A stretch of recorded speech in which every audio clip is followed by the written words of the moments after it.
Let's mic day special. नमस्कार, let's mic में आपका स्वागत है। डे स्पेशल के साथ मैं राखी जैन।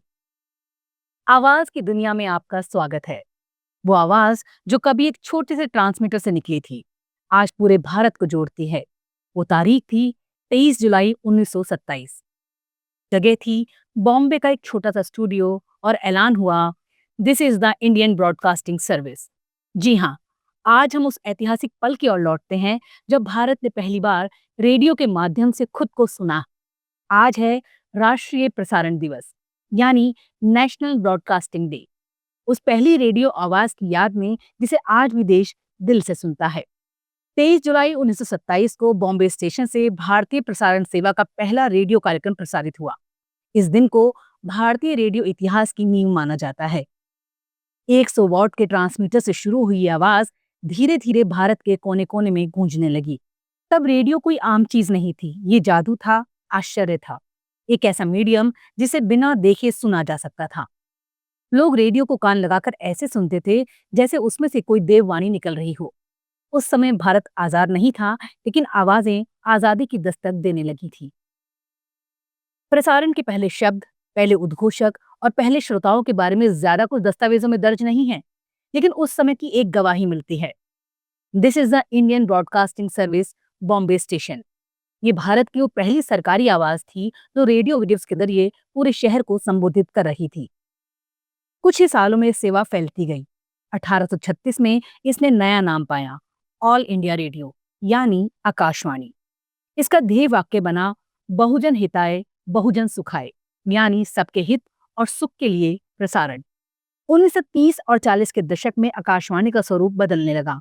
कार्यक्रमों में अब सिर्फ सरकारी घोषणाएं नहीं थी, कवि सम्मेलन, शास्त्रीय संगीत, लोकगीत, कृषि सलाह और देशभक्ति गीत शामिल थे। रेडियो अब सिर्फ एक यंत्र नहीं था, ये भारत की आवाज बन चुका था। आजादी के आंदोलन में रेडियो की भूमिका बहुत बड़ी रही। जब नेताजी सुभाष चंद्र बोस ने आजाद हिंद रेडियो से लंदन और बर्लिन होते हुए देशवासियों को संबोधित किया, तो ये रेडियो ही था जिसने उस आवाज को सीमा पार पहुंचाया। 15 अगस्त 1947 की सुबह जब देश आजाद हुआ, तो भारत के पहले प्रधानमंत्री जवाहरलाल नेहरू ने टाइस विद डेस्टिनी वाला ऐतिहासिक भाषण रेडियो पर दिया। देश भर में लोग ट्रांजिस्टर से कान सटाए उस पल को सुन रहे थे। रेडियो एक जन जागरण बन चुका था। आकाशवाणी का मतलब अब एक संस्था से कहीं अधिक था। यह आस्था, संवाद और संस्कृति की वो ध्वनि बन चुकी थी जो हर सुबह और रात को गूंजती थी। विविध भारती, युववाणी, ग्रामीण सेवा, समाचार वाचन, नाटक, भजन, कव्वाली, विज्ञान वार्ता, हर रस, हर विधा के लिए एक मंच था। 1957 में विविध भारती सेवा शुरू हुई और बहुत जल्द ये सेवा श्रोताओं की पहली पसंद बन गई। हवा महल, सरगम के सितारे, जिन्हें नाज है हिंद पर, फौजी भाइयों का कार्यक्रम जैसे कार्यक्रम इतिहास बन गए। रेडियो और बॉलीवुड का रिश्ता भी गहरा हो गया। बिना का गीतमाला से लेकर जयमाला तक रेडियो ने फिल्मी गीतों को लोगों के घरों तक पहुंचाया। रेडियो पर जब अमीन सयानी की आवाज गूंजती, नमस्कार भाई और बहनों, तो लोग अपने सारे काम रोककर उसे एक आवाज में डूब जाते।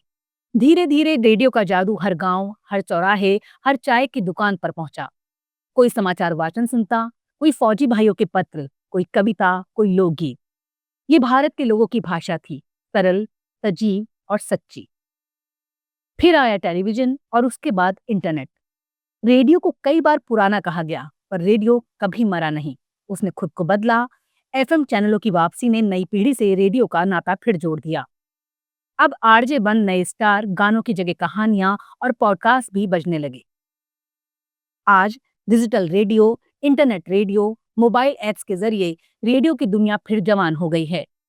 मन की बात जैसा कार्यक्रम साबित करता है कि एक आवाज पूरे देश को जोड़ सकती है। रेडियो का ये सफर एक तकनीक से शुरू होकर विश्वास में बदला और आज भी ये वही विश्वास बनाए हुए है। आज 23 जुलाई है, राष्ट्रीय प्रसारण दिवस। ये सिर्फ एक तारीख नहीं, एक परंपरा की याद है। एक ऐसा माध्यम जिसने भारत को सुना और भारत को दुनिया से सुनवाया। आज भी जब सुबह की पहली किरण के साथ रेडियो पर वंदे मातरम बजता है, तो लगता है मानो भारत फिर से जाग रहा है। कभी कविता, कभी खबर, कभी संगीत, तो कभी सच्चाई। रेडियो हर रूप में हमारे जीवन का हिस्सा बना। तो आइए इस दिन हम नमन करें उस पहली आवाज को जिसने 1927 में भारत के दिल से निकलकर आसमान की ओर उड़ान भरी थी और आज भी हर धड़कन के साथ कहती है। ये आकाशवाणी है। आप सुन रहे थे लेट्स माइक की विशेष प्रस्तुति। इस पर आपकी राय का रहेगा इंतजार। लेट्स माइक के कमेंट बॉक्स में जरूर बताइएगा। आप सब लीक से हटकर बनाए हमारे कार्यक्रम पसंद करते हैं, इसके लिए आपका दिल से आभार। चैनल को लाइक और सब्सक्राइब जरूर करिए और जुड़े रहिए लेट्स माइक के साथ। नमस्कार।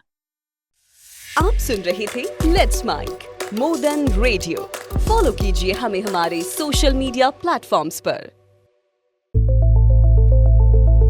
It's time for news. It's time for more than radio. Presenting the first radio news app, Let's Mic. Let's Mic, a news-based app on your phone